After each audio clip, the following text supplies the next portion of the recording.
being a horror film fan is generally quite an unrewarding experience, and this isn't really helped by the folks at Blumhouse who seem to just churn out whatever and hope people come and pay for it. So I think the need to sort the wheat from the chaff and have some real reviewers who make sure people are watching the good horror films rather than the bad ones, I think that conquest has never been more important. And I mean, like, critics that like horror, because most critics actually just don't like horror.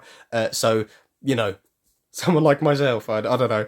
And the elements that make a horror great usually stem around a few things, but one of them is, like, the dynamic with characters. Do we care if these characters live or die? Is there some sort of realism somewhere in the ether between them? And there was in this. That was something I noticed straight away. So that's a plus, and that's maybe a reason to watch this film if that sort of thing matters to you a lot.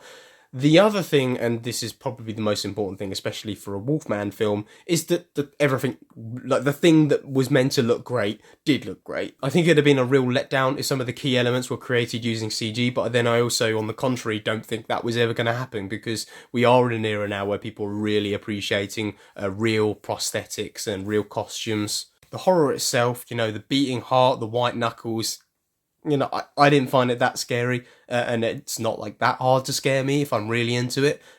So maybe the horror was a bit of a letdown, but maybe also it wasn't an out horror in the same way. I don't know. Maybe I'm talking shit. I think overall it was a good horror with some really, really great mentionables and great elements to it. And part of the thing that I think it did really well was that it made the Wolfman condition feel like an affliction rather than just a monster, and I think that's a really important part of the lore and important part of the story. And can you call it character? But it's important, is my point. It's not amazing, but it's really good, I thought.